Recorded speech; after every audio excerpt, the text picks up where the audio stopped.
Welcome to rSlash Entitled Parents, where an entitled Karen tries to take on the US military. Our next story is from Nick Knox. So let me tell y'all about how this entitled mother tried to have me be her free babysitter and lifeguard.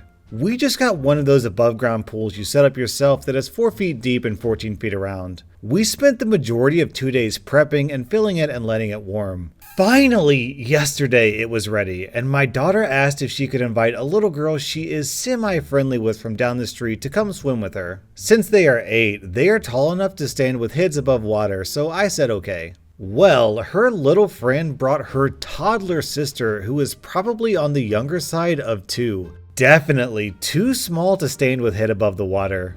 Well, I tell the friend that the little sister can't get in the water unless her mom is here to watch her and send her home with the message. They both come back and she says, "Mom said she's fine in her float and I can watch her."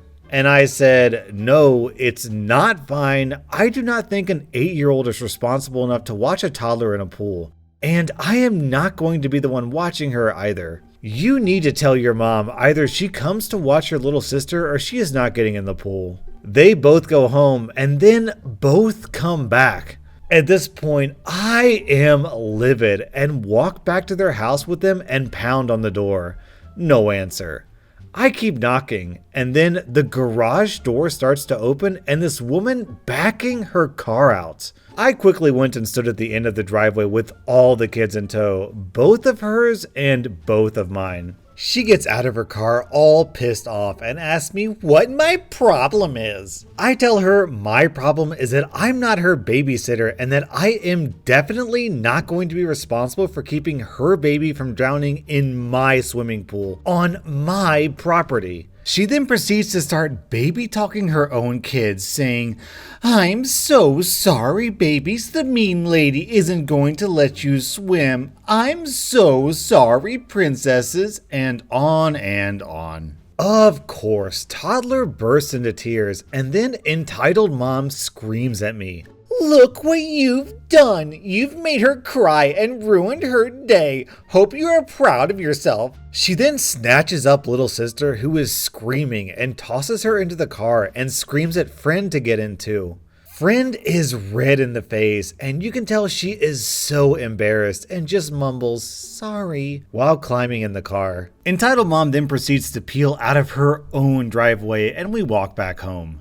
Jerk. How much of a garbage human being do you have to be to have an actual 8-year-old judge you for your behavior? Our next story is from Homeless Ninja. Backstory: joined the Army right out of high school. During basic training, I volunteered for a unit within the Army known as the Old Guard. TOG from here on. TOG is responsible for ceremonies in the DC area and funerals in Arlington National Cemetery, amongst other duties. TOG consists of units you may have heard of, such as the US Army Drill Team and the Sentinels of the Tomb of the Unknowns, as well as lesser-known platoons, such as the Presidential Gun Salute Battery and the US Army Continental Color Guard, and is the oldest active unit in the Army. I only say this to emphasize that TOG isn't some unheard-of rifle company from BFE. It's a fairly big deal in the Army and in the DC area in general. Story time. So, no kidding, there we were. It's the 4th of July in DC.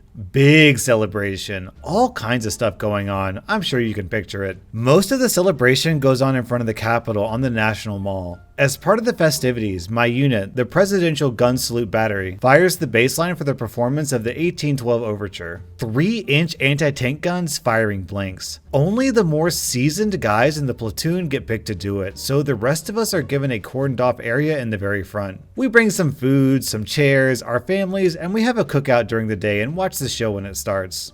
During the earlier parts of the day, it isn't too crowded, but as evening draws near, it becomes packed in nearly shoulder to shoulder. Fortunately, as I mentioned before, we had our own area at the front roped off from the general public, giving us ample room to have our cookout. A perk of working for the government. Throughout the day, we would have people politely ask if they could join us. We said no, but we're always respectful. We weren't in uniform, but we had our unit t-shirts on, so we were still representing the Army. Enter Karen. It's midway through the afternoon, still a few hours before the show. We're enjoying the weather and the time off. I happen to be near the edge of our area when I hear someone behind me. I turn around and there she is. pinched face, and a haircut that says, "I want to speak with your manager's manager." "Excuse me, young man, could you ask your father to take this rope down? This is supposed to be a public area for everyone, and my kids can't see the Capitol." Mind you, there are signs hanging on the rope every 5 feet explaining the purpose of the rope. Me with my best PR smile. "I'm sorry, ma'am. This area is reserved for members of TOG and their families. If you'd like to come back a little closer to dusk, we'll be taking the rope down around then." "TOG? I've never heard of that before." Me, always happy to drop knowledge. "Ma'am, TOG is the primary ceremonial unit for the U.S. Army and escort to the President of the United States of America." "I don't see the president. Shouldn't you be escorting him or something then?" She rolls her eyes.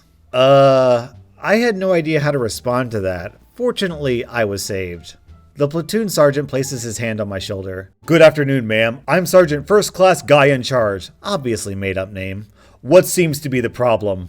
As I knew this was my cue to get the freak out, I went back to my chair and observed their interaction. Couldn't hear anything, but the interaction concluded with Karen walking away looking annoyed. Didn't think anything else of it until about 2 hours later. We're cleaning up our trash, breaking down the chairs and tables and such. Out of the corner of my eye, I see Karen approaching us again. This time with 2 Capitol police officers in tow. The platoon sergeant must have noticed too. I heard him mutter, "What in the freak?" under his breath as he walked to intercept the trio.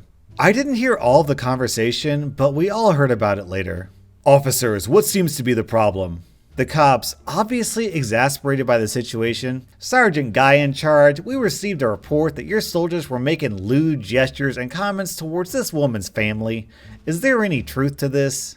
The platoon sergeant laughs. "Absolutely not. I've been supervising them all day. Nothing even close to that has happened today."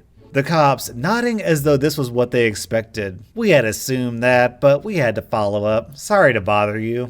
"You mean you're just going to let them sit there and hog up all of the space? I drove my kids 9 hours to see this." "Ma'am, these men are here with the express permission of the Capitol Police and the District of Columbia. There are signs there," he points to a sign not 3 feet away, "that explicitly state that."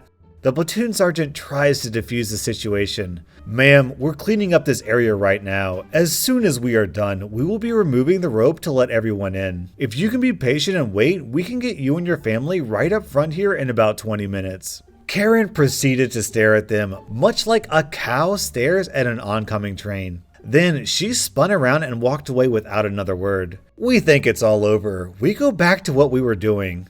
We were wrong.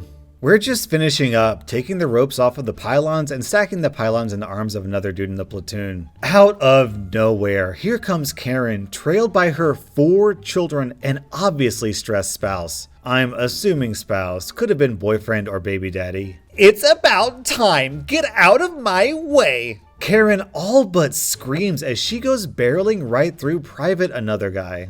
Gotta pause here for a second.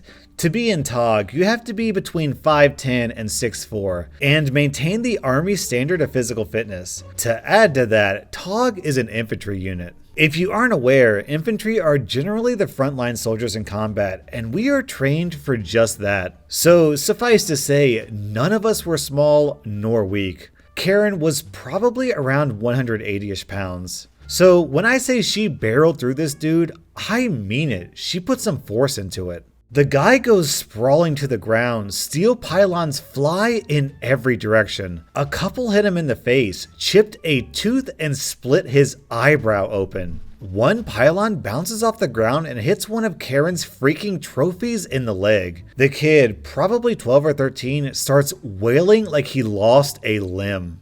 As we are helping the guy to his feet, Karen is losing every last ounce of her cool. Red-faced, screaming about how she's going to sue us for assault, how we probably aren't even real soldiers, how we've ruined her family's vacation, blah blah blah. At this point, Platoon Sergeant is done with her. If Karen thought she was being loud, she quickly learned that there are few things louder than a pissed off senior non-commissioned officer. With a single word, he quieted everyone within 50 feet of us. "Stop!" Paused for dramatic effect. That is enough. You have been harassing me and my soldiers all afternoon. We have tried to be nice. We have tried to be respectful. You have been nothing but rude. Now, you've injured one of my soldiers. This stops now.